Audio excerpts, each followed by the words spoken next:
seen in a lot of the black community, which is mostly Democrat, is that President Trump's policies are the policies that can help people break out of the problems that they're complaining about, but he can't want them to be successful more than they want to be successful. All right, that is President Donald Trump's son, Jared Kushner, arguing that black people in poverty, well, I mean, we can't force them to be successful. They have to want to be successful. Oh, okay. So here's what we're hearing from Jared Kushner, a man who was born quite wealthy, saying that, hey, man, black people, you've got a 100% even playing field to become successful. So, you got to want it. You just got to want it. And that people, I mean, look, if you're not successful, then you never wanted it. Sorry. So, look, he's also arguing that Donald Trump's policies have made it materially better for black people in this country. Now, I'm not quite sure how giving trillions of dollars to the rich materially help poor black people, get them out of poverty. I don't quite know how that works. But, all right, if you want to talk about the black unemployment rate, all right, let's do that. So the black unemployment rate went down. Okay. That's generally a pretty good thing, right? Now, understand, though, that that's not a complete, comprehensive solution to black poverty. You see, having a black person get an extra job at McDonald's or, wherever, right? Wherever they get a job at. But I'm mainly saying people who are close to the poverty level, getting a job that pays minimum wage, well, that's not really going to help the community itself get out of poverty. It oftentimes won't even help the person who is working that job get out of poverty as well. Because if you're making $7.25 an hour, or if you're making $8 an hour, $9 an hour, whatever the going rate is, odds are, again, you're not really getting out of poverty and getting into something better. That's all I'm saying. So that said, right, what there needs to be in black communities is good jobs. In order for there to be good jobs, there needs to be investment into those communities. For example, in education, investment in black entrepreneurship in the forms of loans and grants. And look, what good does it do if banks will not lend to black entrepreneurs in inner cities? I mean, that's a good question that nobody seems to have an answer to. Because what we have is situations where banks will not loan to these people, and if they do, they end up loaning at higher interest rates than they would for white entrepreneurs. And so there's some serious barriers to black people being able to be successful. So it's not as easy as, well, you just got to want it. No. Look, I'm saying that there are barriers for poor white people too, of course. But there just happens to be more barriers and a long history of racist policies that have negatively impacted black people and black entrepreneurship and black ownership, okay? And so, look, we've had examples of black people being able to be very, very successful. For example, Black Wall Street. Now, what happened there? Well, look, they ended up building a lot of successful businesses, quite a bit of wealth, and then racist white people went and burned it down. That's what happened. And while something like that wouldn't happen today, you still have the impacts of all of those policies and a lot of lost ground to be made up. And I think targeting those communities with investment and aid would be a way to help even that playing field. Okay. So now Jared Kushner, in addition to completely lying about the black community and basically insinuating that they're all lazy, also claimed that the George Floyd protests were insincere, right? And also on all the people, all the black celebrities and sports players, they were just virtue signaling. In fact, here's what he said, quote, "You saw a lot of people who were just virtue signaling. They would go on Instagram and cry or put a slogan on their jersey or write something on a basketball court. And quite frankly, that was doing more to polarize the country than it was to bring people forward." Wait, why would you think that saying like Black Lives Matter, for example, on your jersey or whatever would be somehow polarizing? It's not a political issue. Shouldn't be a political issue. hey, let's not shoot unarmed black people should not be a political position. So the fact that Kushner looks at it as I can't believe you're playing politics, means that, well, you have successfully turned it into a political issue where now there's some sort of debate to be had on whether or not cops should be able to shoot unarmed black people with near impunity. I mean, how did we get into this? I know how we got into this. You have grifters, and you have people that spread this ridiculous message. And so, look, here's what they were doing. Kushner has a slight point. Were they virtue signaling? Yes. But by using the phrase virtue signaling, you are also virtue signaling to your base. Now, what they were saying, these black celebrities, in, putting Black Lives Matter and all that stuff in their jerseys is, hey, we support this. We support this. Please don't shoot unarmed black people. Okay, great. I agree with that.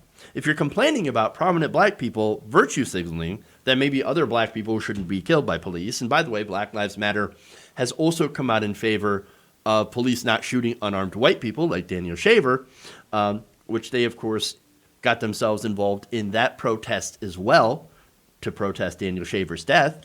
This, of course, was a man who had a pellet gun or a BB gun or something like that, and was shot by a police officer. He didn't have the BB gun on him. It was in his hotel room, and he was crawling towards the officer saying, please don't shoot me, please don't shoot me, please don't shoot me, and reached back to pull up his pants and was shot and killed by a police officer. There's that case. Okay? And so here you had Black Lives Matter going and saying, hey, Daniel Shaver, not a black person, his life also mattered. So, I mean, that's a good example of how, police officers, I mean, you didn't see All Lives Matter go and defend Daniel Shaver. You don't see All Lives Matter except unless it's to foil Black Lives Matter. And by the way, that's also where Blue Lives Matter comes in because they do the exact same thing. That said, Blue Lives Matter, definite virtue signaling. Absolutely. All Lives Matter, virtue signaling. So if you're going to complain about virtue signaling, why not stop doing your own? I don't necessarily think virtue signaling is a bad thing if you actually believe in it. Now, if you're somebody, again, who only virtue signals in order to, try to grift your way into the community or into a group or whatever, then obviously that's a bad thing. But generally, virtue signaling is this, hey, I have this virtue. By the way, I'm also in favor of of not having cops shoot unarmed black people. But again, Kushner, he's got this framed in that particular way. And so it is pretty ridiculous. He's pretty salty about it from what I could tell. But again, the question should be here is, what is somebody who was given everything in a silver platter, who basically is nothing more than a slumlord, know about getting black people out of poverty when he is one of the people who keeps black people, and not just black people, but anybody who stays in his buildings in poverty with excessive fees and all that stuff? I mean, come on. So let me go to some social media responses to this. John Favreau says, Jared Kushner's family connections provided him his only opportunities in life, and he still failed miserably at every single thing he's done. So perhaps it's Jared that doesn't want to be successful. I always love that because that's a great point. Jared Kushner is a lot like Donald Trump in the regard of he was given everything from birth and still manages to fuck it up. His latest investment was a building in New York that cannot make him any money, that he is going bankrupt on. And that he tried to use U.S. foreign policy to try to get loans for that building. Which seems like it's an ethical dilemma. Seems like it's something that's not exactly legal. And yet, for some reason, he has not been He's not been arrested for it. Maybe after the election. One would hope. One would hope. There's more. Jason Kander says, Jared Kushner, son and husband of privilege, has a message for the black community. You would have more wealth if you just wanted it more. Just like him. Jimmy Craig says, this is coming from a guy whose family has made a fortune in low-income housing and gouging tenants with ridiculous service fees and late rent fees that keep their tenants perpetually broke. Again, like I said, Jared Kushner is a slumlord. Another one, a couple more here. One person says, weird that black people don't want to vote for someone like this. I know. It's amazing. Hakeem Jefferson says, of this I'm certain the average black person in this country puts in more work by noon than Jared Kushner puts in a whole damn day.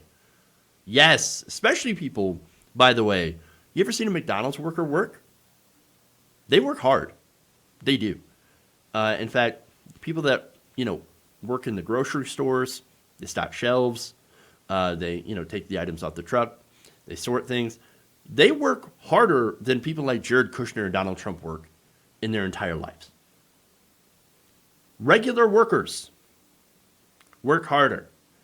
And we get sold this myth that the United States, if you only worked hard, you would make more money. That is not true at all. Because if that were true, then the poorest workers today would be the millionaires and billionaires tomorrow. Never seems to work.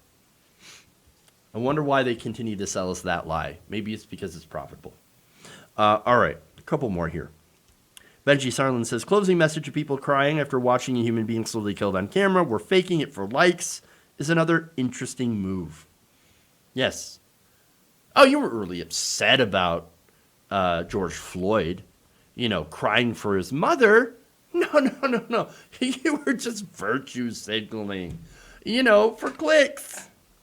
Now, it sounds like something that Jared Kushner would do because he appears to have no empathy or human emotion whatsoever. And finally, look, can you know what? Can we all just agree that at this point, not only is Jared Kushner deeply, deeply ignorant, but super gross as a person as well? And here's the thing. Ignorance can be cured, but this kind of mentality, this kind of stuff, no. You can't cure that.